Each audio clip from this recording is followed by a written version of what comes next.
Hey everyone, this is the third part of our chapter number 3 of our book called Contemporary World Politics. Contemporary World Politics. और हमारे chapter का नाम है south Asia, contemporary South Asia. तो part 1 और 2 हमारे जो है इस चैप्टर के ऑलरेडी हो चुके हैं। ठीक है, ये वीडियो है हमारी पार्ट 3 पे। पार्ट 3 में हम किससे स्टार्ट करेंगे? इंडिया एंड पाकिस्तान के रिलेशन से स्टार्ट करेंगे। इंडिया एंड पाकिस्तान के कॉन्फ्लिक्ट्स को पढ़ेंगे हम। ठीक है, ये हमारा फर्स्ट टॉपिक है इस वीडियो में। और उसके बाद आता है India and it's neighbouring countries का रिलेशन आपस में। इंडिया के उसके नेबरिंग कंट्रीज़ के साथ रिलेशंस कैसे हैं वो हम समझेंगे। फिर थर्ड हमारा लास्ट जो हेडिंग है इस चैप्टर में, it is piece and cooperation. तो पीस एंड कोऑपरेशन करके हमारा ये जो चैप्टर है, चैप्टर नंबर 3, ये हो जाएगा complete. And then we will move on to chapter number 4 which is called international organisations. अब अगर आपने पार्ट 1 और 2 नहीं देखा हुआ तो उनको आप जाके देख लो। अगर आपने देख रखा ऑलरेडी तो let's continue our lecture part 3 contemporary South Asia, India Pakistan conflicts. अब वर्ल्ड वॉर 2 हमारी खत्म होती है। वर्ल्ड वॉर 2 जब हमारी खत्म होती है उसके बाद क्या स्टार्ट हो जाता है? उसके बाद स्टार्ट हो जाता है हमारा कोल्ड वॉर वाला ज़माना। ठीक है, कोल्ड वॉर ज़माना ये जो स्टार्ट हो जाता है। अब वर्ल्ड वॉर 2 का जो एंड था, it meant for many regions of the world, it meant कि जो कॉन्फ्लिक्ट्स थे उनके वो या तो ख़त्म हो गए। ठीक है, या तो वो ख़त्म हो गए या फिर उनमें ग्रेटली रिडक्शन आ गया। ठीक है, तो ये वर्ल्ड वॉर 2 का सिग्निफिकेंस था। बट फॉर साउथ एशिया ऐसा ट्रू नहीं था। एटलीस्ट जो उसके न्यू कंट्रीज़ हैं उनमें ऐसा तो वो ट्रू नहीं था कि वर्ल्ड वॉर 2 के ख़त्म होते ही सब कुछ ठीक हो गया, क्योंकि जो कॉन्फ्लिक्ट्स थे दे वर स्टिल ऑन गोइंग। ठीक है, दे वर स्टिल हॉट। तो दे वो बड़े गर्म थे, वो जितने भी इश्यूज चल रहे थे। तो ऐसा नहीं हुआ कि ख़त्म हो गया। नाउ एक कैरेक्टरिस्टिक आ जाती है हमारी इस टॉपिक में, इंडिया की पोजीशन को लेकर साउथ एशिया में, जिसकी वजह से ये कॉन्फ्लिक्ट वाले इस चीज़ को समझने में हमें हेल्प मिलेगी। इंडिया की पोजीशन ना साउथ एशिया में बिल्कुल सेंट्रल लोकेशन पे है। ठीक है, ये रहा पाकिस्तान हमारा, ये रहा अपना नेपाल। ठीक है, यहाँ पे बेचारा छोटा सा प्यारा सा ये भूटान है अपना। फिर ये आपका बांग्लादेश, और साउथ में आपका श्रीलंका। फिर यहाँ पे ये थोड़ा सा मालदीव्स आइलैंड कंट्रीज़। तो पाकिस्तान, ये रहा आपका पाकिस्तान। इंडिया की जो लोकेशन है ये बिल्कुल सेंटर में है। ठीक है, और जो इंडिया का साइज़ है वो भी बहुत ज़्यादा बड़ा है बाकी कंट्रीज़ के कंपैरिजन में। बाकी साउथ एशियन कंट्रीज़ पास भी नहीं आती इंडिया के साइज़ के कंपैरिजन में अगर आप करो तो इस चक्कर में क्या होता है, इंडिया को एक डिफ़ॉल्ट कैरेक्टरिस्टिक मिलता है कि जो भी कॉन्फ्लिक्ट्स होंगे ना साउथ एशिया के रीजन में, जो भी कॉन्फ्लिक्ट्स होंगे उसमें इंडिया की इन्वॉल्वमेंट आपको मिलेगी ही मिलेगी। ठीक है, हमेशा मिलेगी इंडिया की इन्वॉल्वमेंट, यूजुअली मिलेगी, मोस्ट ऑफ द टाइम मिलेगी। अब उसका रीजंस एक तो यही है कि हमने साइज़ की बात करी, साइज़ बहुत बड़ा है। दूसरा है कि पावर भी है इंडिया की, बहुत ज़्यादा पावर है, at least compare to South Asian countries. मतलब ग्लोबली तो इतना ज़्यादा ठीक ठाक ही पावरफुल है, बट साउथ एशियन कंट्रीज़ के कंपेरिजन में इंडिया काफ़ी ज़्यादा पावरफुल है, जिसकी वजह से उसकी जो ये पोजीशन है उसको हर कॉन्फ्लिक्ट में उसकी इन्वॉल्वमेंट ले ही आती है। अब हमारा पार्टीशन होता है 1947 में। ठीक है, 1947 के होते ही, पार्टीशन के होते ही हमारा ये कश्मीर इशू, जो मोस्ट फेमस इशू है, जो हमारा वर्ल्ड फेमस इशू है, ये स्टार्ट हो जाता है हमारा कश्मीर इशू। अब आपकी बुक में ज़्यादा डिटेल में दिया नहीं हुआ कि कश्मीर इशू का जो हमारी हिस्ट्री है, स्टोरी है, वो दी नहीं हुई है। तो we will not study that, we will not get in to that. हमें सिर्फ ये जानना है कि पाकिस्तान कहने लग गया था कि यार कश्मीर तो मैं लूँगा। ठीक है, उसमें फिर इंडिया को आना पड़ा कि नहीं नहीं कश्मीर हम तुम्हें लेने नहीं देंगे, और फिर इंडिया कहता कि नहीं हमारा है कश्मीर बेसिकली। तो इसको लेकर अब इसकी डिटेल्स क्या थी वो सब बुक में नहीं दी हुई है, तो हम उसको ज़्यादा पढ़ेंगे नहीं। हमें बस ये जानना है कि ये इसको लेकर कि किसके अंडर आएगा कश्मीर, ये इशू स्टार्ट हो गया था हमारा। इसको चलते वॉर्स भी हुई हमारी, 1947-48 में हुई, 1965 में वॉर हुई। इनमें कोई आपका कुछ भी क्लियर एक साइट नहीं दिखी कि होना क्या चाहिए था। ठीक है, आपका 1940 fail to settle the matter. फिर 1971 में जो इंडिया पाकिस्तान की वॉर हुई उसमें India came out to be a clear victor, clear winner. ठीक है, डिस्पाइट दैट जो आपका कश्मीर इशू था ये सॉल्व तब भी नहीं हुआ। तो मतलब जो ये सब हो रहा था उसके बावजूद भी सॉल्व नहीं हुआ। अब 1947 में जब ये कश्मीर इशू हमारा स्टार्ट होता है, तो ये जो आपका कश्मीर वाला जो रीजन है, कश्मीर लद्दाख जम्मू वाला जो रीजन है, अब इसमें क्या होता है, एक डिवीजन आ जाता है। ठीक है, वो डिवीजन क्या होता है, एक जो एरिया है ये इस स्टेट का, ये चला जाता है पाकिस्तान के पास, जिसको हम बोलते हैं PoK. It is called Pakistan occupied Kashmir, Pakistan occupied Kashmir. अब वही है, ये अगेन आपकी स्टोरी दी नहीं हुई, अगर दी होती तो हम उसमें ज़्यादा डिटेल में जा सकते हैं। बट बेसिकली पाकिस्तान ने ये जो एरिया है वो हड़प लिया था, और फिर जो बच गया था उसको हम इंडिया का JNK वाला प्रोविंस बोलते हैं, जम्मू एंड कश्मीर। ठीक है, अब तो यूनियन टेरिटरी है वो। तो ये हमारा डिवीजन हो गया था। अब ये जो डिवीजन हुआ ना, ये डिवीजन हो गया, तो ये जो डिवीजन है इस लाइन को बोलते हैं लाइन ऑफ कंट्रोल। आपने कई बार न्यूज़ में सुना होगा LOC बोलते जाते हैं। LOC होता क्या है? LOC ये है। ठीक है, इसको बोलते हैं लाइन ऑफ कंट्रोल। यानी इसमें जो ये दूसरा POK वाला रीजन है, पाकिस्तान ऑक्यूपाइड कश्मीर, जो पाकिस्तान से कंट्रोल है, तो वो पाकिस्तान के पास है। और फिर जो इंडिया वाला JNK की हमारी जो यूनियन टेरिटरी है ये इंडिया के पास है। इनको जो डिवाइड करता है that is called line of actual control. और ये 1947 की वॉर के, ये 1947 से ही, मतलब राइट आफ्टर पार्टीशन ही ये सब स्टार्ट हो लिया था हमारा ड्रामा। ठीक है, अच्छा, इसके अलावा कश्मीर इशू के अलावा भी हमारे दूसरे कॉन्फ्लिक्ट्स के इशूज़ हैं इंडिया पाकिस्तान में, which is about the strategic dimension of आपके जो स्ट्रैटेजिक इशूज़ हैं उनको लेकर। तो स्ट्रैटेजिक इशूज़ क्या होते हैं, हमने पहले भी पढ़ा था पिछले चैप्टर्स में, कि नेशनल इंटरेस्ट्स को लेकर जब आपका इश्यूज़ आ जाते हैं आपको, स्पेशली सिक्योरिटी पर्पस। ठीक है, सिक्योरिटी पर्पस के लिए उसको उसको रिलेटेड जब आपके इंटरनेशनल अरीना में इश्यूज़ आते हैं तो उसको बोलते हैं स्ट्रैटेजिक इश्यूज़। जब आप इसको बोलते हैं strategic dimension of foreign policy, ठीक है। तो आप जो फॉरेन पॉलिसी भी जब आपकी फ्रेम होती है with respect to strategic interest, तो उसको बोलते हैं आपकी स्ट्रैटेजिक डायमेंशन। तो स्ट्रैटेजिक इश्यूज़ भी हैं इंडिया पाकिस्तान में। फॉर एग्जाम्पल इसमें सबसे पहले क्या आता है हमारा, इसमें आ जाएगा हमारा द सियाचिन ग्लेशियर वाला इशू, ठीक है। ये अब ये अगेन वो बड़ी ठंडी जगह ना, ये नॉर्थन रीजन्स, तो नॉर्दर्न मोस्ट साउथ एशिया, ये बेसिकली जिस रीजन की हम बात कर रहे हैं तो ये वही सेम रीजन है वैसे तो, बट यहाँ पे कश्मीर वाला इशू नहीं है। अब एक ग्लेशियर को लेकर इशू है हमारा विच इज़ कॉल्ड सियाचिन ग्लेशियर, ठीक है। तो इस नॉर्दर्न मोस्ट साउथ एशिया में ये इस ग्लेशियर को लेकर इशू रहता है। अब इसकी भी डिटेल्स में हमें घुसने की ज़रूरत है नहीं कि क्या है ये इशू, बस हमें इतना याद रखना है, ये नाम याद रखना है कि सियाचिन ग्लेशियर बोलते हैं इसको, और इसको लेकर हमारा दोनों में कॉन्फ्लिक्ट है। उसके अलावा हमारा एक मेजर कॉन्फ्लिक्ट है कि आर्मामेंट्स की रेस, आर्म्स रेस, जैसे यूएस और रशिया लड़ते रहते हैं, या फिर दूसरे जो north Korea versus south Korea, ऐसे टाइप का हमेशा आपको ये दो कंट्रीज़ की फाइट मिल जाएगी। तो इंडिया पाकिस्तान है हमारा इस केस में, साउथ एशिया के केस में दो मेन प्लेयर्स हैं इंडिया पाकिस्तान। इनमें चलती रहती है कि आर्मामेंट की रेस चलती रहती है कि आर्म्स कौन ज़्यादा कलेक्ट करेगा, ठीक है। क्योंकि इनसिक्योरिटी बनी रहती है ना कि यार उसने ज़्यादा मेरे से बंदूकें ले ली तो ये तो कभी भी अटैक कर सकता है, तो I have to be more weaponised, more secure with defence. तो उस चक्कर में क्या होता है, आर्म्स रेस स्टार्ट हो जाती है आपकी, कि आप बस वेपन्स को हासिल करने में आपकी रेस स्टार्ट हो जाती है। तो that is called armament race. The arms race between the two countries assumed a new character with both states acquiring nuclear weapons and missiles in 1990s, ठीक है। अब ये जो आर्म्स रेस थी आपका, जो इसका हमने जो स्ट्रैटेजिक डायमेंशन का जो हमने आर्म्स वाला जो सेगमेंट पढ़ा अभी, उसमें एक न्यू चीज़ डेवलप हो जाती है। पहले भी हो रहा था, मतलब पहले तो बहुत कुछ नाटक हो रहा था कि कौन वेपन ज़्यादा कलेक्ट करेगा, बट 1990s में क्या होता है, इसकी एक न्यू डायमेंशन आ जाती है, न्यूक्लियर कैपेबिलिटी वाली डायमेंशन, ठीक है। न्यूक्लियर कैपेबिलिटी, यहाँ पे दोनों कंट्रीज़ क्या हो जाती हैं, न्यूक्लियर कैपेबिलिटी से वो दोनों वो हो जाती हैं इक्विप, ठीक है। अब दोनों के पास न्यूक्लियर पावर आ गई। अब ये न्यूक्लियर कैपेबिलिटी ऐसे नहीं कि दुनिया में हर कंट्री के पास है, ऐसा बिल्कुल भी नहीं है। तो इन दोनों कंट्रीज़ के पास आना, that is a very significant thing, ठीक है। तो दैट इज़ वेरी इंपॉर्टेंट। और न्यूक्लियर कैपेबिलिटी, अच्छा इसमें आपका एक वर्ड आ जाएगा पोखरण, ठीक है। इंडिया ने जो टेस्ट करे थे पोखरण टेस्ट बोलते हैं उनको। तो ये जो आप एक चीज़ नोटिस करोगे कि ये जो 1990s में बोलते हैं कि इंडिया ने फर्स्ट एक्वायर करा, 1998 था ना, तो उसमें पोखरण आप देखना कि वो हमेशा आएगा पोखरण 2, ठीक है। इसको बोलते हैं ऑपरेशन शक्ति। तो ये आपके थोड़ी सी टर्म्स याद रखनी होंगी। तो ये जो पोखरण 2 है, तो हमेशा एक क्वेश्चन आएगा कि यार पोखरण 1 कहाँ है, पोखरण 1 का क्या हुआ, ठीक है। ये पोखरण 2 बोलते रहते हैं, पोखरण 1 का क्या हुआ। पोखरण 1 हमारा 1970s में ही ऑलरेडी हो चुका था, ठीक है। स्माइलिंग बुद्धा, तो वो हमारा जो है वो पोखरण 1 ऑलरेडी 1970s में ही हो गया था। बट ऑफिशियली इंडिया को जो बोला जाता है ना कि न्यूक्लियराइजेशन कब हुआ इंडिया का, कि कब बना न्यूक्लियर पावर इंडिया, वो 1998 में ही बोलेंगे, 1990s में बेसिकली वो तभी होता है। अब आपका सवाल आएगा कि यार 1970s में जब ऑलरेडी पोखरण 1 हो गया था, न्यूक्लियर टेस्ट जो था आपका पोखरण 1 ऑलरेडी हो गया था, तो फिर तब उसको क्यों नहीं बोल रखा, उसको होना चाहिए ना, क्योंकि टेक्निकली तो वो वहीं पे हो गया था 1970s में। तो 90s वाले उसको 1998 का जो टेस्ट नंबर 2 है उसको क्यों बोला जा रहा है न्यूक्लियराइजेशन, फर्स्ट न्यूक्लियराइजेशन इंडिया का। उसका रीज़न ये है कि जो 1970s में जो पोखरण 1 हुआ था हमारा, वो था सिर्फ पीस पर्पज़ के लिए। पीस यानी इंडिया को अपनी एक सिक्योरिटी की, उसके ढेर सारे उस टाइम जो इश्यूज़ थे, उस चक्कर में इंडिया ने सिर्फ एक वो अपनी सिक्योरिटी के लिए टेस्ट करा था, ठीक है। उसका और कोई पर्पस था नहीं। बट ये जो 1998 वाला पोखरण टेस्ट हुआ था, जो ऑपरेशन शक्ति को लेकर, नाम ही है ना ऑपरेशन शक्ति, ठीक है, ऑपरेशन शक्ति, ये डायरेक्टली एक्नॉलेज करा गया था कि ये हमें वेपनाइजेशन करना है, वेपनाइजेशन के लिए करा गया था ये वेपनाइजेशन, ठीक है। उस पर्पज़ के लिए करा गया था ये Pokhran 2।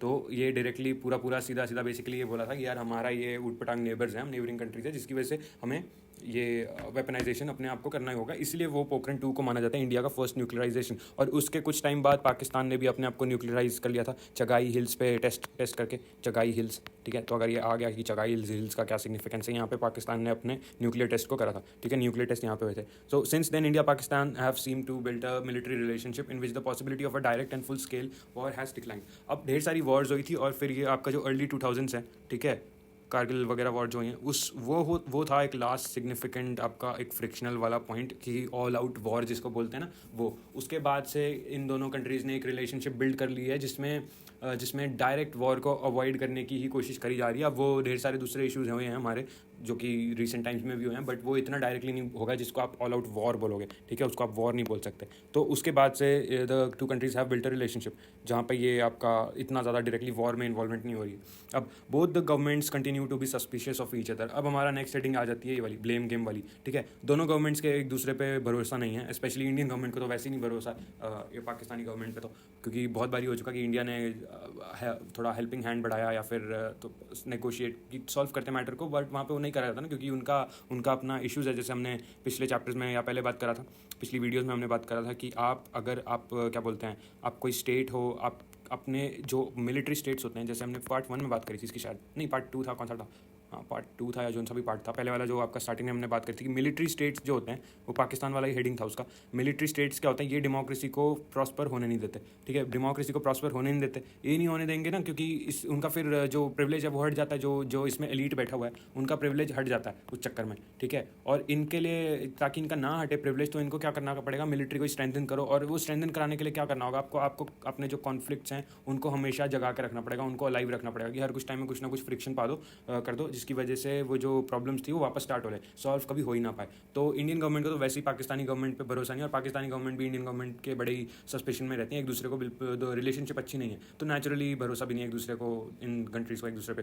The Indian government has blamed the Pakistan government for using its strategy of low key violence by helping the Kashmiri militants. और फिर यहाँ पे इंडियन गवर्नमेंट ब्लेम करती है कि यार तुमने कश्मीरी मिलिटेंट्स को हेल्प करा है, तुमने खालिस्तानीज़ को हेल्प करा है, ठीक है। खालिस्तानी यानी जो कहते हैं कि हम सेपरेट सिख स्टेट बनाएंगे, अपना पंजाब को अलग करेंगे, ये वो, तो उसको इंडिया एक्यूज़ करता है कि तुम इनको प्रोवाइड करते हो बहुत ज़्यादा। इट्स स्पाई एजेंसी, पाकिस्तान की जो स्पाई एजेंसी है, ISI बोलते हैं जिसको, ठीक है, ISI, इंटर सर्विसेज इंटेलिजेंस, ठीक है। ये जो पाकिस्तान की स्पाई एजेंसी है, it is alleged to be involve in various anti India campaigns, ठीक है। इंडिया के जो 7 सिस्टर्स वाला रीजन है, जिसको नॉर्थ ईस्ट बोलते हैं, 7 सिस्टर्स वाला रीजन है, वहाँ पे ISI की इन्वॉल्वमेंट अक्यूज़ करता है इंडिया अक्यूज़ करता है, ठीक है। और बांग्लादेश और नेपाल में इंडिया अक्यूज़ करता है कि तुम सीक्रेटली ऑपरेट करते हो और इंडिया के लिए बेसिकली उसके नेशनल इंटरेस्ट के अगेंस्ट तुम कुछ ना कुछ डैमेज करते हो, हार्म करते हो। Government of Pakistan in turn blames the Indian government and its security agencies for fomenting trouble in provinces of Sindh and Balochistan. अब उनके वहाँ पे उनके खुद के स्टेट्स हैं जो, वहाँ पे पाकिस्तान एक्यूज़ करता है कि यार इंडिया की इन्वॉल्वमेंट हमेशा रहती है इन स्टेट्स में इशूज़ क्रिएट करने के लिए, ठीक है। तो ये तो ब्लेम गेम हमेशा ही चलेगा। जब आपकी राइवलरी होती है तो फिर आप नेचुरली इस प्रोसेस में इन्वॉल्व हो जाते हो कि दूसरे का नुकसान मेरा फ़ायदा, ठीक है, वो वाला सिस्टम चलता है। और फिर जहाँ मौका मिलता है आप ऐसा फ्रिक्शन तो लेके ही आओगे, क्योंकि और फिर आप करोगे क्या, है ना, आपको अगर आप जीतना है तो ये हमेशा एक नेचुरल हो जाता है, जिसकी वजह से ब्लेम गेम हमेशा चलता रहता है आपका। Now India Pakistan also have other problems. अब ये हमने ब्लेम गेम वाला पढ़ लिया, स्ट्रैटेजिक वाली डायमेंशन पढ़ ली, कश्मीर इशू तो पढ़ लिया, वॉर्स के बारे में जान लिया। अब हमारा एक और इशू आ जाता है कि रिवर वाटर्स जो हैं उसको लेकर जो इशूज़ है, अभी हमने जो पार्ट 1 में पढ़ा था, पार्ट वन में हमने इसी का एक कैरेक्टर्स ओवरव्यू था जो हमारा south Asia, contemporary South Asia का ओवरव्यू, उसमें हमने यही पढ़ा था ना कि रिवर वाटर्स को लेकर बहुत ज़्यादा इश्यूज़ रहते हैं, ठीक है। क्योंकि पहले एक ही वो कंट्री हुआ करते थे, पहले सेम रूल के अंडर भी थे, तो उसके बाद अब आप जब डिवाइड करोगे तो वो जो रिवर वाटर आपका ऑपरेट हो रहा था, अब आप उसको कह रहे हो यार डिवाइड कर दो बीच में से, तो वो उसको लेकर तो प्रॉब्लम्स आएंगे। तो इसलिए हमारे ढेर सारे रिवर वाटर शेयरिंग को लेकर इशूज़ हैं। Until 1960 they were locked in a fierce argument over the use of reverse of the Indian Indus basin, ठीक है। इंडस बेसिन जो है आपका, इंडस वैली वाला, यानी जो आपकी साउथ एशिया जो रीजन है, ये इसके नॉर्थ वेस्ट, ठीक है, नॉर्थ वेस्ट वाला जो रीजन है वहाँ पे इंडस बेसिन है। इंडस नदी जो है उसकी ट्रिब्यूटरीज हैं ढेर सारी, तो उसको बोलते हैं इंडस बेसिन। और इसमें मेजरली तो पाकिस्तान का एरिया है जो ऑक्यूपाई करता है, बट फिर इंडिया का जो northern India and western India, ठीक है, ये वाले जो एरियाज़ है वो भी उससे टच करते हैं इंडस बेसिन से। तो यहाँ पे आपका थोड़ा सा वाटर शेयरिंग को लेकर ढेर सारे इशूज़ होते हैं। अब 1960 से पहले इसको लेकर ढेर सारे आपकी फाइट्स होती थी, बट 1960 के बाद हमारा प्रोसेस थोड़ा सा ठीक सा होने लगा। वाई? बिकॉज हमारी ये साइन हो जाती है Indus water river treaty, Indus eventually 1960 with the help of World Bank, ठीक है, वर्ल्ड बैंक, इसकी हेल्प से India and Pakistan sign the Indus waters treaty which has survived to this day in spite of various military conflicts. अब आप question आएगा कि यार आज तक सर्वाइव कैसे हो गया, अभी जैसे सेंटेंस है ना कि आज तक सर्वाइव कर रही है ये ट्रीटी डिस्पाइट आपकी इतनी सारी वॉर्स होगी उसके बाद। अब नेचुरल क्वेश्चन आएगा, यार इतनी वॉर्स होगी तो कभी भी किसी ने इस ट्रीटी को डिस्ट्रॉय करने की नहीं सोची? ऐसा क्यों नहीं हुआ? ऐसा इसलिए नहीं हुआ क्योंकि वो जो ट्रीटी है ना उसमें क्या है, दोनों के ही स्टेक्स हैं, दोनों कंट्रीज़ का स्टेक्स है। और क्वेश्चन आ जाता है पानी का, ठीक है, पानी बड़ा ही सीरियस टॉपिक है और बड़ा ही इंपॉर्टेंट चीज़ है, और दोनों कंट्रीज़ अवॉइड करती हैं इस ट्रीटी को हार्म करने का, क्योंकि ये जो ट्रीटी है इसमें दोनों कंट्रीज़ के स्टेक्स बड़े इंपॉर्टेंट है, इसमें हाई है, तो वो उसको कहते हैं कि हाँ इसमें हम चीटिंग नहीं करेंगे, इसमें हम गड़बड़ नहीं करेंगे, इसलिए इस ट्रीटी को कुछ नहीं छेड़छाड़ हुई है डिस्पाइट जितने भी आपके कॉन्फ्लिक्ट्स हुए हैं। तो there are still some minor differences about the interpretation of the treaty and the use of river waters, but majorly it is a fine thing जहाँ पे आपका चलता रहता है, जो भी इश्यूज़ हैं उसमें थोड़ा बहुत सॉल्व हो जाते हैं. अभी रिसेंट टाइम्स में कुछ आए थे बट वो इतना यहाँ पे मेंशन है नहीं. देर आर स्टिल हाँ वो हो गया. The two countries are not in agreement over the demarcation line. अब ये एक नेक्स्ट इशू आ जाता है हमारा. वाटर वाला जो इंडस वाला था, उसके अलावा हमारे और भी वाटर वाले जो इश्यूज़ हैं वो हमारा ये कहा जाता है not in agreement over the demarcation line in sir creek in run of Kutch. अब जो आपका गुजरात वाला रीजन है, ठीक है, ये गुजरात है आपका. ये वेस्टर्न साउथ एशिया जो रीजन है, वेस्टर्न साउथ एशिया. तो वेस्टर्न साउथ एशिया का जो रीजन है, ठीक है, आप यहाँ पे देखो, ये है आपका सिंध और ये रहा आपका गुजरात. ठीक है, गुजरात सिंध. तो ये अब पहले तो सेम सेम हुआ करते थे, बट पार्टीशन वगैरह हो गया तो इनका डिवीजन हो गया, है ना. तो मतलब डिवीजन एज इन अलग रूल के अंडर हो गए. सेम हुआ से मतलब है कि सेम रूल के अंडर होते थे, कि सेम कंट्री थे. अलग तो तब भी थे कि सिंध अपना हुआ करता था और गुजरात अपना होता था, बट दोनों एक रूल के अंडर थे ना, तो उस वे में एक थे ये दोनों. अब गुजरात को जो सिंध से डिवाइड करता है ना, एक नेचुरल डिवाइड जिसको आप कह सकते हो, उसको आप बोलते हो एक क्रीक. ठीक है, क्रीक. जब ऐसे डिवाइड होता है, एक पानी की बॉडी आपके दो लैंड मासेस को डिवाइड करती है, उसको आप बोलते हो क्रीक. ठीक है, क्रीक. तो एक ये है सर क्रीक करके एक टर्म है, ठीक है, जो कि सिंध का रीजन है जो, और गुजरात के रीजन को डिवाइड करता है आपस में. इसकी डीमार्क, और इस एरिया को बोलते हैं रन ऑफ कच्छ. जो आपने देखा होगा फोटोज़ वगैरह, वो जो वाइट सॉल्ट डेजर्ट बोलते हैं, वाइट वाला डेजर्ट, तो रन ऑफ कच्छ इस एरिया को बोलते हैं. इस रन ऑफ कच्छ में जो सर क्रीक है हमारा, ठीक है, इस डिवीजन पे लेकर थोड़े से इशू हैं कि इसका कैसे वो प्लेसमेंट होना चाहिए, इसकी डिमार्केशन कैसे होनी चाहिए. This dispute seems minor but there is an underlying worry that how the dispute is settled may have an impact on the control of the sea resources in the area adjoining Sir Creek.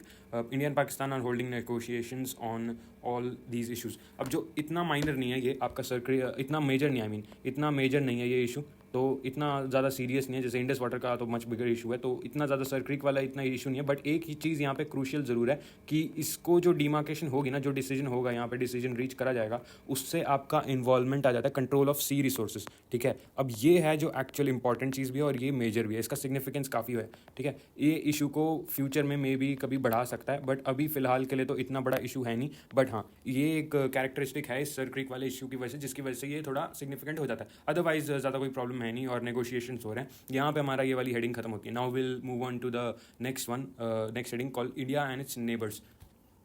अब हमारा next topic आ जाता है India and its other neighbours. इसमें सबसे पहले बांग्लादेश.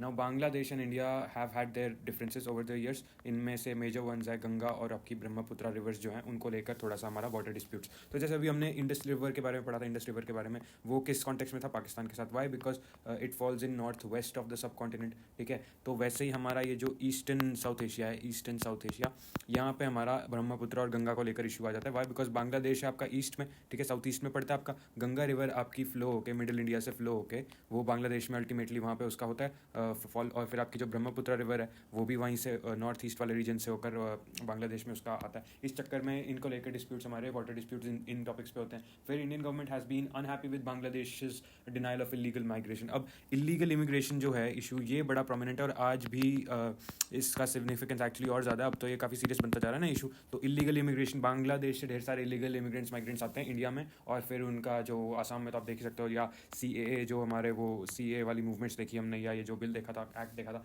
इससे related जो सब भी इश्यूज़ हो रहे थे, कंट्रोवर्सीज हो रही थी, न्यूज़ आ रही थी, वो सब इसी से रिलेटेड थे, इलीगल इमिग्रेशन से. तो ये एक इशू रहता है. बांग्लादेश इसमें कई बार थोड़ा सा अपना मानता नहीं है गलती, तो उस चक्कर में इंडिया को थोड़ा उस पर गुस्सा आ जाता है. फिर हमारा नेक्स्ट आ जाता है इस्लामिक फंडामेंटलिज्म. अब ये तो यूजुअली होगा ही अगर आपकी country radical Islamisation, radical religious nonsense की वजह से आपका एक वो कोर एलिमेंट रहा है, तो वो आएगा ही आएगा. अब बांग्लादेश में जो इस्लामिक फंडामेंटलिज्म है वो बड़ा ही एंटी इंडिया सेंटिमेंट प्रमोट करता है. ठीक है, वो उनके अपने जो भी उनके व्यूज़ हैं उसकी वजह से एंटी इंडिया सेंटिमेंट प्रमोट करता है. और फिर वो जो बांग्लादेश में माइनॉरिटीज़ हैं उनके साथ भी थोड़ा सा वो इशू पड़ जाता है फिर उनका. ठीक है, तो उस चक्कर में वो इंडिया को भी प्रॉब्लम होती है और बांग्लादेश को भी इंडिया उस चक्कर में पसंद नहीं है, एंटी इंडिया सेंटिमेंट बनता है हमारा.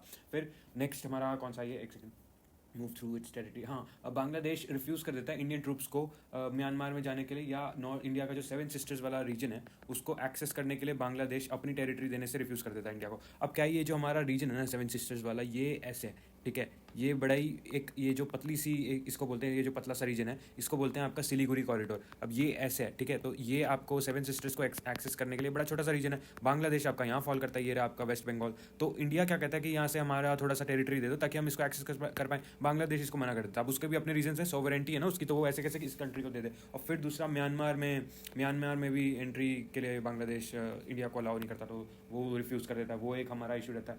और म्यांमार को भी वो इंडिया को एक्सेस, मतलब सिर्फ इंडिया को ही नहीं, अगर म्यांमार को एक्सेस करनी हो इंडिया को तो वो उसको भी अलाउ नहीं करता, ठीक है। वो उसको भी रोक देता है। तो ये बड़ा प्रॉब्लम रहता है। इंडिया को कनेक्ट होना है ना साउथ ईस्ट एशिया से, तो उसमें बांग्लादेश की हेल्प अच्छी होती, बट वो कई बार करता नहीं उस चक्कर में। तो वो एक थोड़ा सा दोनों कंट्री का इशू पड़ जाता है। Now Bangladesh governments have felt that Indian government behaves like a regional bully over the sharing of river waters, encouraging rebellion in Chittagong Hill tracts, trying to extract its natural gas and being unfair in trade। अब Bangladeshi government ही नहीं है ये बाकी सारी countries की भी ढेर सारी जो गवर्नमेंट्स हैं उनको ये लगता है कि यार India acts as a big brother, ठीक है। बिग ब्रदर वाला बुली का एक उसकी हैबिट है इंडिया की कि यार ये हम छोटी छोटी, जस्ट बिकॉज हम छोटी छोटी कंट्रीज है उसका मतलब ये थोड़ा ना इंडिया अपना कुछ भी चलाएगा। तो उनको ये हमेशा रहता है कि यार इंडिया अपने काम से काम रखे, हमारे इंटरनल अफेयर्स में ना पड़े, ठीक है।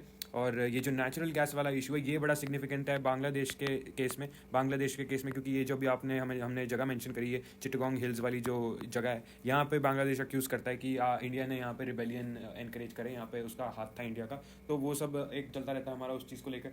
नेचुरल गैस एक्सट्रैक्ट करनी है इंडिया को, तो इसलिए इंडिया के फ़ायदे में है, ठीक है, कि वहाँ पे रिबेलियन आप एनकरेज करो। तो बांग्लादेश इस चीज़ को अक्यूज़ करता है इंडिया को कि ऐसा इंडिया ने करा, और फिर ट्रेड को डिस्टॉर्ट करने के लिए भी अक्यूज़ करता है कि इस चक्कर में जो नेचुरल गैस वाला जो है वो जो उसने नाटक करा इंडिया ने बांग्लादेश के हिसाब से, तो उससे ट्रेड डिस्टॉर्शन करता है इंडिया, ठीक है, ट्रेड खराब करता है इंडिया। तो वो उसकी एक कंप्लेंट रहती है। फिर the two countries could not resolve their boundary disputes for a long time. अब बहुत लंबे टाइम तक बांग्लादेश और इंडिया के जो बाउंड्री डिस्प्यूट्स हैं वो बड़े ही प्रॉब्लमेटिक थे। क्यों? क्योंकि अब आपका ये जो ईस्टर्न साउथ एशिया वाला रीजन है ना, it is very humid in nature. Eastern South Asia ये वाला जो आपने सुना होगा, बिहार में हर वक्त आपकी बाढ़ आई रहती है जो, या फिर आपका ये कौन सा है वो मोस्ट हैवीएस्ट रेनफॉल वाला रीजन भी सेवन सिस्टर्स में, मॉ सिंड्रोम क्या बोलते हैं उसको, है ना। तो वहाँ पे वो पड़ता है। वेस्ट बंगाल और बांग्लादेश दोनों बड़े ह्यूमिड और वो गीले रीजन है बेसिकली। तो यहाँ पे क्या एक प्रॉब्लम आ जाती है, जो कॉन्सेप्ट है ना वेटलैंड्स का, जैसे आपका वेटलैंड्स, तो फॉर एग्जांपल आपका सुंदरबन डेल्टा भी आपका वेस्ट बंगाल और बांग्लादेश वाले एरिया में। तो ये जो वेटलैंड्स का एरिया ना, यानी आपकी ज़मीन बड़ी गीली हो जाती है, ये ईस्टर्न साउथ एशिया में बड़ा प्रॉब्लम रहता है। इस चक्कर में क्या है, जो आपके बाउंड्रीज है ना वो इतनी है ही नहीं सिग्निफिकेंट, उनको ड्रॉ करना तो बहुत ही ज़्यादा इम्पॉसिबल टाइप टास्क है, क्योंकि वो एग्जिस्ट ज़्यादा कहीं आपका गीला गीला रीजन है उसमें आप कहाँ बाउंड्री पे जाओगे। नेचुरल तो एग्जिस्ट करती नहीं, और अगर आपको आर्टिफिशियली बाउंड्री क्रिएट करनी है वो भी बड़ी बनानी मुश्किल हो जाती है। उसको लेकर हमारे ढेर सारे डिस्प्यूट्स थे, तो वो एक अनदर इशू था। बट अब रिसेंट टाइम्स में it is going well, it is going positive. अब रिसेंट टाइम्स में इतना नहीं है, पहले जो भी थे वो सॉल्व कर लिए काफ़ी सारे इंडिया और बांग्लादेश ने। नाउ डिस्पाइट देयर डिफरेंसेस, जितने भी डिफरेंसेस थे, इकोनॉमिक रिलेशंस हैव इंप्रूव्ड, ठीक है। तो that is a positive. Economic relations दोनों कंट्रीज़ का अच्छी इंप्रूव हुई हैं दोनों की लास्ट के 2 डेकेड्स में। एक और चीज़ आ जाएगी, जो हमारा एक्ट ईस्ट पॉलिसी है उसका भी पार्ट है बांग्लादेश। एक्ट ईस्ट पॉलिसी क्या है? एक्ट ईस्ट है कि इंडिया को साउथ ईस्ट एशिया को एक्सेस करना है, ठीक है। साउथ ईस्ट एशिया को इंडिया को एक्सेस करना है, यानी एक्सेस करना है मतलब जितने भी इंडिया की फॉरेन पॉलिसी है वो साउथ ईस्ट एशिया को इंपॉर्टेंट कंसिडर करती है। तो जो भी उसके नेशनल इंटरेस्ट हैं वहाँ पे, उसको लेकर आप कहाँ पे किसके अंडर काम करते हो? एक्ट ईस्ट पॉलिसी के अंडर काम करते हो। और उसका पार्ट है बांग्लादेश भी, उसके अंडर बांग्लादेश भी आता है। इसका मतलब क्या हुआ? इसका मतलब ये हुआ कि इंडिया बांग्लादेश को इंपॉर्टेंट समझता है कि यार तुम भी हमारे लिए बड़े इंपॉर्टेंट हो, क्योंकि हमारी एक्ट ईस्ट पॉलिसी जो है उसका भी तुम हमारा एक क्रूशियल पार्ट हो तुम हमारा उसका, ठीक है, उस चेन का। तो उसके लिए भी इंडिया बांग्लादेश को इंपॉर्टेंट समझता है, तो that is also positive thing, ठीक है। नेक्स्ट हमारा क्या है, जो म्यांमार वाला जो लिंक बनाना चाहता है इंडिया म्यांमार के थ्रू एक्सेस करने के लिए, तो वो बांग्लादेश के थ्रू इंपॉर्टेंट समझता है इंडिया कि बांग्लादेश उसमें ज़रूरी है उस लिंक को बनाने के लिए। तो जैसे अब वो यहाँ पे मेंशन नहीं है, कुछ प्रोजेक्ट्स हैं तो मैं वहाँ ऐड कर देता वैसे, बट आप क्या मेंशन नहीं है तो छोड़ो, उसको छोड़ो, रहने दो। अदरवाइज़ कुछ हैं प्रोजेक्ट्स जो कि कॉम्पिटिटिव एग्जाम्स के स्टूडेंट्स को पता होगा, तो उनके लिए इंपॉर्टेंट है। अदरवाइज़ आपकी बुक में मेंशन नहीं है तो ज़रूरत नहीं है। तो ऐसे ढेर सारे प्रोजेक्ट्स हैं जैसे साउथ ईस्ट एशिया को एक्सेस करने के लिए जो इंडिया ने क्रिएट करेंगे, एटलीस्ट ऑन पेपर तो बात कर रखी है, जिसमें बांग्लादेश भी इंक्लूडेड है, म्यांमार भी इंक्लूडेड है, ठीक है। तो वो ये सब रहता है हमारा। This is also positive thing. Now in 2015 they exchange certain enclaves on disaster management and environmental issues, ठीक है। तो इन्वायरमेंटल इशूज़, एनवायरमेंट और हमारा ये डिज़ास्टर मैनेजमेंट, ये हमारे अनदर ये 2 पॉइंट बन सकते हैं आपके, ठीक है। पॉइंट नंबर 2, पॉइंट नंबर 1 जो भी पहले बताया वो सब तो हैं, और ये दो भी इंपॉर्टेंट पॉइंट है हमारे एक पॉजिटिव रिलेशन के, कि यहाँ पे भी हमारा कोलैबोरेशन अच्छी होती है, यहाँ पे दोनों कंट्रीज एक दूसरे को सपोर्ट करती हैं, इंकरेज करती हैं, हेल्प करती हैं, तो इस सब में दोनों कोलैबोरेट कर रही हैं, ठीक है। तो ये दोनों अच्छी चीज़ें हमारे, इस पर हमेशा दोनों एक दूसरे को सपोर्ट करते हैं। Now efforts are on to broaden the areas of cooperation बढ़ाने के और एफर्ट्स चलते रहते हैं, अच्छी अच्छी बातें होती रहती है कि हाँ हाँ सब कुछ अच्छा करो, वो by identify common threats and being more sensitive to each others need, भाई एक दूसरे की नीड्स को समझो और अपने जो कॉमन इश्यूज़ हैं हमारे उनको पहचानो ताकि दोनों मिलकर उन प्रॉब्लम्स को सॉल्व कर सकें, ठीक है। यहाँ पे हमारा बांग्लादेश वाला पार्ट खत्म होता है। नेक्स्ट हमारा Nepal and India have enjoyed very special relationship. Very special क्योंकि Nepal is the only country जहाँ पे आप फ्रीली इंडिया अलाउ करता है फ्री मूवमेंट, अपने सिटीजन्स की फ्री मूवमेंट, फ्रीली घूम सकते हो आप इन एंड आउट, ठीक है। तो आपको वीज़ा की ज़रूरत नहीं है, आपको पासपोर्ट की ज़रूरत नहीं है। अगर आपको नेपाल जाना है तो आपको एज एन इंडियन पासपोर्ट की ज़रूरत नहीं, वीज़ा की ज़रूरत नहीं। सिमिलरली अगर किसी नेपाली इंसान को इंडिया में आना हो तो वो उसको वीज़ा की ज़रूरत नहीं, पासपोर्ट की ज़रूरत नहीं, ठीक है। तो ये बड़ी अच्छी हमारी स्पेशल रिलेशनशिप है हमेशा से। और a treaty between the two countries allows the, हाँ ये ट्रीटी हुई थी। Despite this special relationship the governments have had there trade related disputes. अब एक नेगेटिव दोनों की रिलेशनशिप का ये है कि ट्रेड को लेकर थोड़ा सा विवाद रहता है, तो ये एक नेगेटिव है, ट्रेड को लेकर हमेशा प्रॉब्लम। फिर एक और नेगेटिव क्या है कि इंडिया, अब बेचारा नेपाल क्या है, दो बड़ी कंट्रीज़ के बीच में फंसा हुआ है। एक तरफ है उसके चाइना, दूसरी तरफ है उसके इंडिया, ठीक है। अब वो उसको इन दोनों के साथ बैलेंस आउट करना पड़ता है, और जब नेपाल चाइना के क्लोज होने लगता है, चाइना की तरफ क्लोज होने लगता है नेपाल, इंडिया को वो लग जाता है बुरा कि यार ये क्या कर रहा है भाई तू। तो इंडिया उसमें इंडिया की हमेशा कंप्लेंट रहती है कि ये नेपाल चाइना को क्यों अपना वो ये हमदर्द सा बनाने पे लगा हुआ है, ठीक है। क्योंकि इंडिया के अपने नेशनल इंटरेस्ट थ्रेटन होते हैं ना उससे, तो इसलिए इंडिया को बिल्कुल भी नहीं पसंद जब भी चाइना के साथ नेपाल थोड़ा फ्रेंडली होने की कोशिश करता है या ज़्यादा ही अपनी दोस्ती बढ़ाने की कोशिश करता है। और and Nepal government anti India sentiment भी नेपाल में कुछ सेक्शंस ऑफ सोसाइटी में है, ठीक है। अब इसके रीजंस ढेर सारे, एंटी इंडिया सेंटिमेंट जो आपका है नेपाल में, इसके रीजंस ढेर सारे हैं। एक तो हमने रीज़न पहले भी पढ़ा था, माओइस्ट। तो हमने ये कौन से पार्ट में पढ़ा था, पार्ट 2 में पढ़ा था ना। तो जो पहले वाला नेपाल का वो जो हमने कैरेक्टरिस्टिक्स सबकी समझी थी एक ब्रीफ में, जो हमने पहले पढ़ा था नेपाल के केस में, क्या बोलते हैं नेपाल के केस में, जैसे हमने वो पहले बात करती कि कॉन्स्टिट्यूशन बनाने में भी उनके यहाँ पे ये माओइस्ट वाला जो कॉन्स्टिट्यूशनल मेकिंग प्रोसेस जो था, जब इनको डेमोक्रेसी मिलने लगी थी, तो वहाँ पे माओइस्ट ने वहाँ पे पंगे कर रहे थे कि यार किंग को पूरा ही उड़ाते हैं, जिस चक्कर में इनका पार्लियामेंट ही छीन लिया था किंग ने। तो माओइस्ट बड़े रहते हैं। अब माओइस्ट क्या कौन होते हैं, वो माओइज्म को फॉलो करने वाले, माओइज्म की जो आइडियोलॉजी है। माओइज्म क्या होता है, जो आपके माओ जेडोंग थे, माओ जेडोंग चाइना के लीडर थे, कल्ट पर्सनैलिटी थे बहुत ज़्यादा, तो इनकी आइडियोलॉजी को बोलते हैं माओइज्म, ठीक है। और माओइज्म को फॉलो करने वाले obviously they are communist ideology के होते हैं, कम्युनिस्ट आइडियोलॉजी के होते हैं। और इंडिया से उनको यूज नेचुरली प्रॉब्लम होती है। वाई? बिकॉज वो चाइना के फेवर में, उनको लगता है कि China is a good thing, ठीक है। उनको लगता है यार चाइना अच्छा कंट्री है, इसके साथ हमें जाना चाहिए। इंडिया को वो नेगेटिवली व्यू करते हैं, इंडिया को वो ज़्यादा पसंद नहीं करते, वो कहते हैं इंडिया के साथ कोई मतलब नहीं हमारा। तो माओइस्ट अनदर रीज़न। फिर एक दूसरा रीज़न है रेसिज्म, ठीक है। रेसिज्म क्या है, अब आपने देखा होगा इंडिया में ढेर सारा है, कलरिज्म और रेसिज्म तो करते हैं। तो ये नेपालीज़ को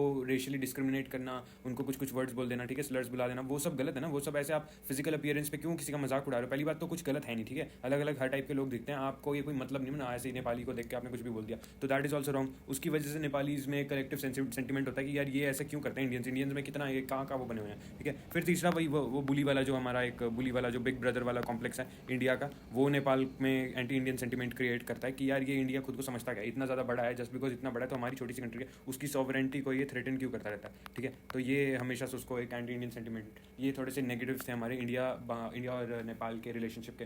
नाउ जो नक्सलाइट मूवमेंट्स है ना इंडिया में, उसको लेकर भी थोड़ा सा इसमें एक न्यू डायमेंशन आ जाती है। नक्सल मूवमेंट्स कौन सी थी, ये आपके ये लेफ्ट विंग एक्सट्रीमिज्म बोल लो आपको इसको, ठीक है। लेफ्ट विंग एक्सट्रीमिज्म मतलब एक तरह से कम्युनिज्म टाइप ही कह लो आप इसको, जिसमें इंडिया में कुछ रीजन्स में लेफ्ट विंग एक्सट्रीमिज्म बहुत जगह होने लगा, नक्सलाइट मूवमेंट्स, ठीक है। तो जो आपका eastern and south eastern India वाली जो बेल्ट है पूरी, बिहार से लेके आंध्रा तक, बिहार, छत्तीसगढ़, झारखंड, आंध्रा, ठीक है, ये जो पूरी आपकी ईस्टर्न इंडिया वाली बेल्ट है ना, यहाँ पे काफ़ी टाइम तक नक्सल मूवमेंट्स ढेर सारी चली थी। तो many leaders and citizens in Nepal think that the Indian government that the Nepal as Nepal as growing security threat given the rise of, हाँ। तो वही ये इंडिया को कई बार लगता है कि यार ये कहीं इसका नेपाल से जो उसमें माओइस्ट एलिमेंट्स है ना, नेपाल के माओइस्ट एलिमेंट्स, तो उस इंडिया को लगता है कि यार ये कहीं वो ना कर रहे हो, इंडिया में जो नक्सल मूवमेंट्स हैं उसमें एनकरेजिंग ना चल रही हो, ठीक है। जैसे अभी हमने पहले पढ़ा था ना कि इंडिया को अक्यूज़ करा जाता है बांग्लादेश में, वो जो हमने चिटगांग वाला जो अभी बात करी थी, वहाँ पे रिबेलियन एनकरेज करा इंडिया ने अपने फ़ायदे के लिए।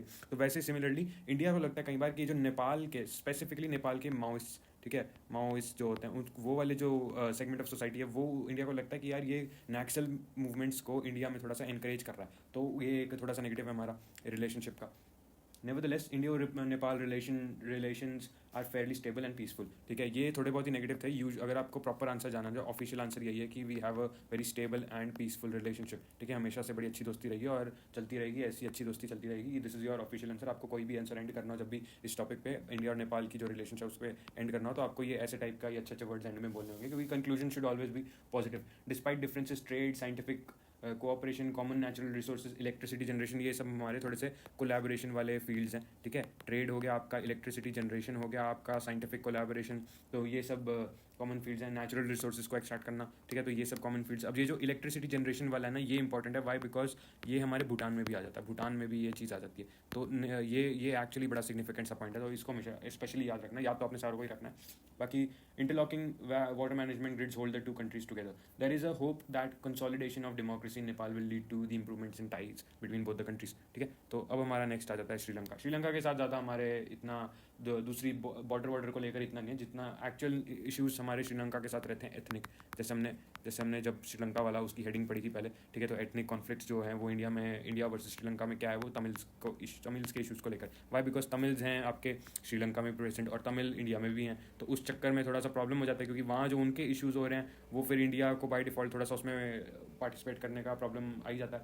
Indian leaders and citizens find it impossible to remain neutral when Tamils and are politically unhappy and are being killed. अब वही इंडिया का बहुत बहुत इंपॉर्टेंट हिस्सा है ना तमिल्स, तो Tamils are a very important ethnolinguistic identity with of India, जिसकी वजह से श्रीलंका में जब कुछ भी तमिल्स के साथ अनफेयर हो रहा होता है ना, अनजस्टिस हो रहा हो या फिर इनजस्टिस आपका कुछ भी हो रहा हो, तो it becomes very difficult for India and Tamils in India specifically to stay neutral. ठीक है, क्योंकि यूजुअली वो कहेंगे यार हमारे लोगों के साथ ऐसा क्यों गलत करा जा रहा है, तो वो अपनी पावर यूज़ करने के लिए इंडिया को मतलब एक इंसेंटिव आ जाता है कि यार हमें थोड़ा हेल्प करनी चाहिए उनको, और जो कि श्रीलंका के लोगों को पसंद नहीं आता। वहाँ पे वो लोग कहते हैं कि यार ये इंडिया क्यों हमारे उसमें इंटरफेयर कर रहा है। अगेन उनकी कंप्लेंट ये रहती है, उनका ये रहता है कि यार हमारी कंट्री में रह रहे हैं ना तमिल्स, तो ये हमारा मामला है, इंडिया का क्या मतलब। जस्ट बिकॉज आपकी एथनिसिटी कॉमन है, आपके यहाँ भी तमिल्स है, हमारे यहाँ भी तमिल्स है, उसका मतलब ये थोड़ा ना कि तुम परेशान होते रहोगे, अब वो हमारा है हम कर लेंगे सॉल्व, तो वो उनका पर्सपेक्टिव है।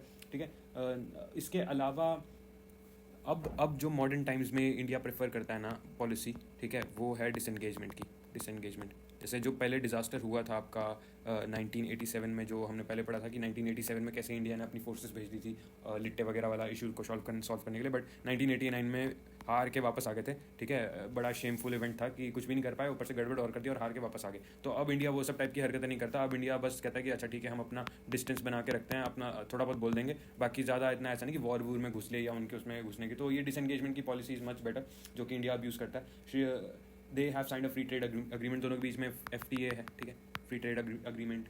India's help in post tsunami reconstruction. अब ये श्रीलंका में जब भी कोई नेचुरल डिजास्टर्स आते हैं ना, तो उसमें इंडिया हमेशा हेल्प करता है। तो सुनामी वगैरह आ गई या कोई भी और नेचुरल डिजास्टर्स, या फिर आपकी बुक में ये मेंशन नहीं है बट अभी जो रीसेंट वहाँ पे इकोनॉमिक क्राइसिस आए थे, रीसेंट इकोनॉमिक क्राइसिस, उसमें भी इंडिया ने ढेर सारी हेल्प करी थी श्रीलंका की। ठीक है, तो वहाँ पे उसकी वजह से श्रीलंका डूबने लग गया था बट बच गया वो। ठीक है, तो वो अच्छी चीज़ है। Now we move on to our bestest relationship, best friend for ever, आपका Bhutan. India enjoys a very special relationship with Bhutan. Nepal से भी ज़्यादा स्पेशल रिलेशनशिप हमारी भूटान के साथ है, कोई भी हमारा ज़्यादा कॉन्फ्लिक्ट है नहीं, it is very very positive. ठीक है, सुपर पॉजिटिव है।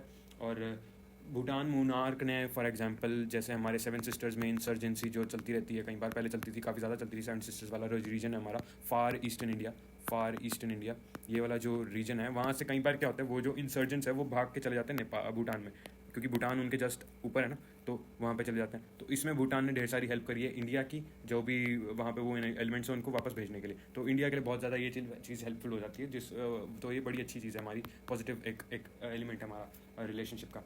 दी efforts made by Bhutanese monarch to weed out the guerrillas and militants from northeastern India that operate in his country have been helpful to India. India is involved in big, अब वही जैसे hydro electric power वाले जो अभी मैंने पहले भी mention करे थे, ये प्रोजेक्ट्स नेपाल से भी ज़्यादा हमारे भूटान के साथ इंपॉर्टेंट है, क्योंकि भूटान में इसका काफ़ी सिग्निफिकेंस है। हम इंडिया वहाँ पे हाइड्रो इलेक्ट्रिक प्रोजेक्ट सेटअप करता है, ठीक है, और भूटान को भी इलेक्ट्रिसिटी प्रोवाइड होती है और थोड़ी बहुत बच जाती है तो वो इंडिया खुद भी ले लेता है। ठीक है, और आपके इंडियन फोर्सेस को भी फ्री मूवमेंट है, मतलब इंडियन फोर्सेस भूटान में जा सकती हैं, उनको प्रोटेक्शन दे सकती हैं। चाइना के साथ जब भी इशू होता है तो इंडिया वाले पहुँच जाते हैं वहाँ पे बचाने। ठीक है, तो ये एक अच्छी चीज़ है।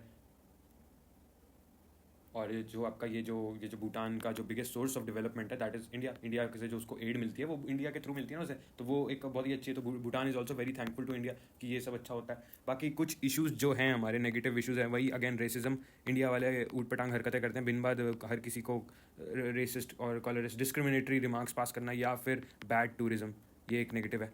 ठीक है, बैड टूरिज्म। इंडिया वाले जाके गंद फैला देंगे या अजीब अजीब, सिविक सेंस ज़्यादा है नहीं ना इंडियंस में, तो उसको वो जाके गड़बड़ कर देंगे, वहाँ पे माहौल ख़राब कर देना। टूरिस्ट जो है, स्पेशली इंडिया के टूरिस्ट, तो वहाँ पे भूटान की टूरिस्ट प्लेसेस में जाके गंद फैला देना, लिटरिंग कर देना, ठीक है, और थोड़ा सा वही खुद को पता नहीं कहाँ का बाप समझते हैं, तो वो टाइप की चीज़ें जिसकी वजह से थोड़ा सा एक नेगेटिव इन्फ्लुएंस आ जाता है, नेगेटिव सेंटीमेंट आ जाता है। Otherwise our relationships are broadly good, ठीक है, अच्छी होनी चाहिए। और अगर आप इंडियन टूरिस्ट हो तो इंडियन टूरिस्ट की रिस्पॉन्सिबिलिटी है कि सिटीजन्स की, कि वो जहाँ भी जाए अपना आप ढंग से बिहेव करें, और विद इन कंट्री भी आप ढंग से बिहेव करें। ऐसे फालतू आप सिविक सेंस तो होनी चाहिए ना। तो अच्छा, अब नेक्स्ट हमारा आ जाता है मालदीव्स। इंडिया के टाइज मालदीव्स के साथ मोस्टली पॉजिटिव रहे हैं, ठीक है, मोस्टली पॉजिटिव रहे हैं। And the Indian Air Force and Navy reacted quickly to, ये एक एग्जांपल है, एक एग्जांपल दिया हुआ है आपका इंडियन एयरफोर्स वाला और नेवी वाला, कि कैसे उन्होंने बड़ा क्विकली रिएक्ट करा था जब मालदीव्स एक प्रॉब्लम में था, इन्वेजन वाली प्रॉब्लम में। तो इंडिया ने बड़ी जल्दी उसको हेल्प करने भेजा आइलैंड नेशन को, और फिर उसके इकोनॉमिक डेवलपमेंट में हेल्प करता है इंडिया उसके, ठीक है, उसकी टूरिज्म इंडस्ट्री को बिल्ड करने में हेल्प करता है इंडिया, उनके एयरपोर्ट्स वगैरह बना देता है इंडिया, ठीक है, सब कुछ ही कर देता है। या पहले इनको डिफेंस फोर्सेज भी प्रोवाइड कर देता है इंडिया, जो कि अभी क्या है ये मेंशन नहीं है आपके बुक में, बट रीसेंट टाइम्स में क्या हुआ था, अगर आप लोग न्यूज़ के टच में रहे होगे रीसेंट टाइम्स में, तो वहाँ पे जो न्यू लीडर बने हैं उनका बड़ा ही एंटी इंडियन सेंटीमेंट है। मतलब इन यहाँ की तो पब्लिक में भी थोड़ा सा एंटी इंडियन सेंटीमेंट राइज हो रहा है, एंड जो उनके जो लीडरशिप है उसमें भी थोड़ा सा है, ठीक है। तो ये जो इशू है ये रिसेंट टाइम्स में थोड़ा ज़्यादा बढ़ गया, जिसमें वो कह रहे हैं कि हम चाइना के साथ हमें पॉजिटिव बनाना चाहिए और इंडिया को भाड़ में भेजो, इंडिया से हमारा कोई लेना देना नहीं है, ठीक है। तो ये एक न्यू सेंटीमेंट, बट वो इतना ज़्यादा इंपॉर्टेंट है नहीं, क्योंकि वो पॉलिटिकल ड्रामा बोलते हैं उसको, ठीक है। तो आपको उसको ज़्यादा वो देने की जरूरत नहीं, क्योंकि mostly the relationships are still positive, because Maldives can not afford to India को नाराज़ नहीं रख सकता, क्योंकि वो बड़े ही दूसरे जोन में ना, इंडिया की protection is much more helpful to Maldives. China तो बहुत दूर है उससे, तो वो उसके नेशनल इंटरेस्ट में। बाकी हमारे दूसरे कोलैबोरेटिव फील्ड्स हैं, आपका फिशरीज़ भी है, ठीक है, ये फिशरीज़ अनदर इंपॉर्टेंट वन। तो ये मालदीव्स के साथ हमारा एक अनदर कोलैबोरेशन वाला एक पॉइंट है। नाउ अब आप लोग सिर्फ ऐसा नहीं है कि जो हमने पहले बात करी थी कि सिर्फ इंडिया ही कॉन्फ्लिक्ट्स में सारे उसमें फंसा हुआ है, दूसरी कंट्रीज़ के भी आपस में कॉन्फ्लिक्ट होते हैं। फॉर एग्जांपल आपका ये भूटान है, नेपाल वाला, भूटान है नेपाल का, नेपाली इलीगल इमिग्रेंट्स भूटान में घुसने की कोशिश करते हैं, तो वो एक उनका एक इशू रहता है। फिर बांग्लादेश एंड म्यांमार के अपने इश्यूज़ रहते हैं, या फिर रोहिंग्यास को लेकर, ठीक है, रोहिंग्यास स्टेटलेस पीपल हैं म्यांमार से, जो कि वो हर जगह जा रहे हैं, तो बांग्लादेश में उनकी लीगल माइग्रेशन हो रही है, तो वो उसका इशू रहता है। तो सिर्फ इंडिया के साथ नहीं, आपस में भी होते हैं, बट जो भी मेजॉरिटी इशूज़ हैं, जो भी मेजॉरिटी सिग्निफिकेंट इशूज़ हैं, उसमें इंडिया इन्वॉल्व होता ही होता है, ठीक है, वो होता ही होता है। तो ये हमारा है, एंड यहाँ पे हमारा ये जो हेडिंग है ये ख़त्म हो जाती है। Now we will move on to peace and cooperation. Now despite all their differences, South Asian countries were successful in creating an organisation called SAARC, ठीक है। इनके जितने भी डिफरेंसेस थे उसके बावजूद साउथ एशियन कंट्रीज़ ने कंट्री आपकी ऑर्गेनाइजेशन बनाई कॉल्ड सार्क। अब सार्क की फुल फॉर्म क्या है? सार्क की फुल फॉर्म है South Asian Association for Regional Cooperation, ठीक है, ये है SAARC.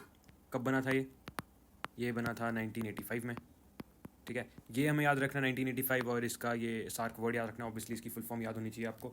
Now this organisation did not gain much success, इसको ज़्यादा सक्सेस नहीं मिली, क्योंकि अब वही है, ये आसान नहीं होता ना ये सब टाइप की। अब आसियान बना हुआ है हमारा, या फिर यूरोपियन यूनियन बना हुआ है, उनकी तरह इन्होंने कहा कि हम भी बनाएंगे अपना कुछ, बट इनसे हुआ नहीं कुछ साउथ एशियन कंट्रीज से। तो SAARC did not find much success. इन्होंने they did create a FTA that is called SAFTA, ठीक है। तो ये याद रखना है एक और चीज़ हमें।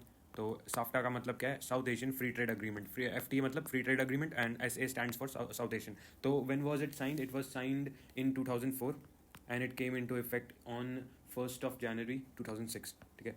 2006 जनवरी 1 को ये आ गया था इफेक्ट में, और ये साइन हुआ था आपका 2004 में। Now it aims at lowering trade tariffs.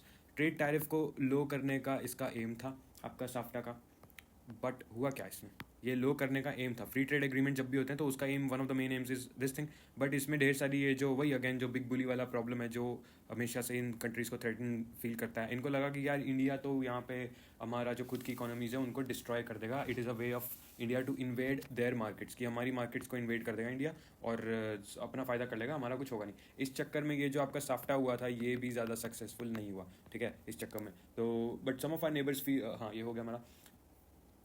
उनको लगा कि ये सिर्फ मार्केट को इन्वेड नहीं करेगा और साथ साथ में हमारी जो सोसाइटीज़ हैं और जो पॉलिटिक्स हैं उनकी उसमें भी वो, अब वही है जब आपको बिग ब्रदर वाला जो आपको ये जो फियर होता है ना आपको, जब कि यार ये बुली है और ये बड़ी कंट्री है, तो उनको लगता है कैसे भी कोई भी इंटरेक्शन हो रही है उसमें ये बड़ी कंट्री हमारा आके गड़बड़ी करेगी हमारे इंटरनल सिस्टम में। तो उनको सिर्फ ये तो लगता ही था कि मार्केट भी ख़राब करेगा इंडिया आके, बट उनको लगा हमारी सोसाइटी भी गड़बड़ कर देगा और जो हमारी पॉलिटिक्स है उसमें भी अपने वो इन्फ्लुएंस ज़्यादा बढ़ा लेगा इंडिया। तो उस चक्कर में इस साफ्टा ने भी ज़्यादा सक्सेस नहीं देखी। And India thinks that there are real economic benefits. India को लगता है बहुत अच्छे इसके बेनिफिट्स हैं, तो क्यों इंडिया को तो लगता है कि हाँ होने चाहिए। इंडिया अपने पर्सपेक्टिव से बात कर रहा है और मोर फ्रीली ट्रेड होगा इस रीजन में तो कोऑपरेशन हमारी ऑन पॉलिटिकल इश्यूज बेटर हो पाएगी। इंडिया को ये लगता है, ये इंडिया का पर्सपेक्टिव है। तो आप देख लो कैसे देख रहे हो कैसे दो अलग अलग पर्सपेक्टिव है। इंडिया के हिसाब say that is a positive thing और बाकी कंट्रीज़ के हिसाब से इट्स अ नेगेटिव थिंग। और बाकी पाकिस्तान को तो बस हर चीज़ में प्रॉब्लम करनी होती है, तो वो एक इशू रहता है। अब यहाँ पे आपकी बुक में थोड़ा सा अच्छी बातें दी हुई हैं कि पाकिस्तान के साथ हमारे रिलेशन अच्छे हो रहे हैं, ये हो रहे हैं। Well we have a very detached relationship with Pakistan at the moment, ठीक है। अब ज़्यादा इंडिया मतलब इम्प्रूव भी ज़्यादा करने की कोशिश ज़्यादा करता नहीं है इंडिया। तो आपकी बुक में ऐसे, आपकी बुक आउटडेटेड है टू बी ऑनेस्ट, तो इसमें ऐसे लिखा हुआ है जैसे 15 साल पहले बात होती थी। तो अब ऐसा नहीं कि इंडिया कोई लड़वड़ रहा है, बट मतलब अगर कुछ अच्छा हो रहा है तो इंडिया ज़रूर उसमें अपना पार्टिसिपेशन करेगा। अदरवाइज इंडिया कोई ऐसा एक्टिवली नहीं ट्राई कर रहा कि पाकिस्तान के साथ हमें कोई दोस्ती करनी है। इंडिया ने उसे इंटरनेशनली भी आइसोलेट कर रखा है पाकिस्तान को, और जो जब तक उसने इंडिया ने बोल रखा है जब तक तू अपने प्रॉब्लम सॉल्व नहीं करेगा टेरर वगैरह टाइप कर चीज़ें, तब तक हम बात की कोई वो मतलब ही नहीं हो बात का, ठीक है। And the two countries have agreed to undertake confidence building measures, ये सब अच्छी अच्छी बातें लिखी हुई हैं। यहाँ पे एक चीज़ है आपका, जो number of bus routes have been open between the two countries. अब जो कुछ साल पहले एक वो हुआ था आपका करतारपुर वाला कॉरिडोर, ठीक है, करतारपुर वाला कॉरिडोर जो है, तो ये अच्छा पॉइंट है, ये एक पॉजिटिव चीज़ है, ये जेन्युइनली पॉजिटिव है despite in these dark times. तो बस रूट्स वगैरह चलाए गए हैं और बेसिकली जो सिख आपके वो हैं पिलग्रिमेज, आपके सिख भक्त हैं जो मतलब वहाँ के करतारपुर पाकिस्तान में पड़ता है ना, तो वहाँ पे जो गुरुद्वारे हैं वो सब जो आपके ये रिलीजियस पीपल है वो जाके उसको वहाँ पे जाके अपने दर्शन वगैरह कर सकते हैं। तो ये अच्छी, it is a positive thing. यही है actually one of the main positive thing जो कि रिसेंट आपके डेकेड में हुआ है। बाकी तो ज़्यादा कुछ इतना पॉजिटिव है नहीं। Trade between India and Pakistan इसमें लिखा हैज़ बीन इंक्रीजिंग, जो कि I don't think that is correct. और visas have been more easily granted. अब इसका मुझे पता नहीं कितना रिलायबिलिटी सोर्स है, I don't think it's very easy. Maybe पहले से हाँ ये कह सकते हो आपकी रिलेटिवली तो हाँ हो गया, रिलेटिवली आप कह सकते हो कि इट इज़ ईजियर। अब पहले तो वॉर हो रही थी तो उस टाइम पे तो बहुत ही मुश्किल होगा, तो रिलेटिवली हाँ इट मस्ट बी ईजियर, तो उस हिसाब से सही है। बट आप इंडिविजुअली ये नहीं बोल सकते कि ईजी है पाकिस्तानीज़ के लिए इंडियन वीज़ा लेना, दैट इज़ नॉट ट्रू, ठीक है, that is not true. Relatively ठीक है, अगर आप 2000 के ईयर से कंपेयर करोगे आपको, तो ठीक है हाँ आपको वीज़ा लेना में एक ईजियर होगा क्योंकि उस टाइम पे वॉर हो रही थी हमारी, तो उस वे में। Otherwise it is still not easy for Pakistanis to get Indian visa. No region exist in vacuum. और फिर हमारे यहाँ पे फॉरेन इन्वॉल्वमेंट आ जाती है, यूएस एंड चाइना। यहाँ पे दो बड़े प्लेयर्स हैं, मेजर प्लेयर्स हैं, इनका हमेशा इशू रहता है। ये इस रीजन पे अपना दबदबा बनाने की कोशिश करते रहते हैं, स्पेशली चाइना। और यूएस सिर्फ चाइना को काउंटर करने के लिए थोड़ा सा इंडिया वगैरह के साथ अपनी रिलेशनशिप अच्छे करने पे लगा हुआ है। तो रिसेंट टाइम्स में हमारी रिलेशनशिप यूएसए के साथ काफ़ी अच्छी हो रही है। बाकी चाइना साउथ एशियन रीजन पे काफ़ी कब्जा करने में सक्सेसफुल रह भी गया है, तो वो इंडिया को दबाने में ही फोकस रखता है China, and it has been successful in doing that for a while now.